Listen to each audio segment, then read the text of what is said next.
কি নন। এই হইলে যে আয়াতগুলি তেলাওয়াত করলাম তার অর্থ। আল্লাহ সুবহানাহু ওয়া তাআলা হজের আয়োজন সবার আগে করেছেন। কখন করেছেন? পৃথিবীতে মানুষ আসার হাজার হাজার লক্ষ লক্ষ বছর আগে। বানা বাইতা রাব্বিল আরশি আশরুন ফাকুদহুমু মালাইকাতুল্লাহিল কিরাম সুম্মা আদম।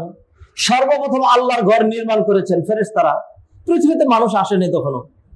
এরপরে এটা আল্লাহ কেন করছেন? আল্লাহ জানেন মানুষের জন্যই। ফেরেশতাদের ইবাদত করার জন্য জমিনে কেন, আকাশে জায়গা নেই? ফেরেশতাদের মসজিদ নেই উপরে, বাইতুল মামুর মসজিদে, সেটাতে তারা তাওয়াফ করে। মানুষের জন্য আল্লাহ সুবহানাহু ওয়া তাআলা কাবা ঘরটা নির্মাণ করেছেন। ইন্না আউওয়ালা বাইতিন বুদিআ লিল মালাইকা নাকি লিন নাস, মানুষের জন্য। তাহলে ফেরেশতাদের জন্য না। এই ঘর আল্লাহ নির্মাণ করেছেন মানুষের কল্যাণের জন্য বহু আগে।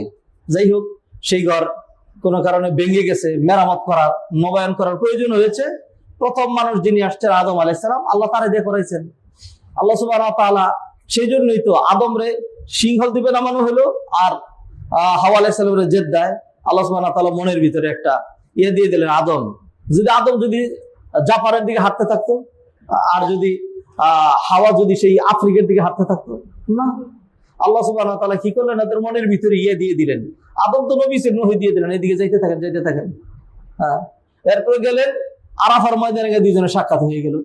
আল্লাহ সুবহানাহু ওয়া তাআলা তাদেরকে মক্কায় রাখলেন। সেখানে আদম রে দিয়ে আল্লাহ সুবহানাহু ওয়া তাআলা কাবা ঘরকে আবার নির্মাণ করালেন। এই কাবা ঘর শত শত বছর টিকে থাকলো। এরপরে এই ঘর আবার ভেঙে গেছে। এগুলো প্রয়োজন হয়।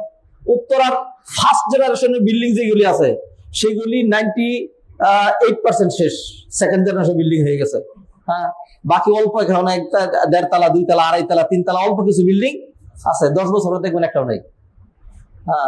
তো আদম আলাইহিস সালামের নির্মাণ করা এটা ভেঙে গেছে। তারপরে তার ছেলে শীস আলাইহিস সালাতুস সালাম সেটাকে আবার নির্মাণ করছেন।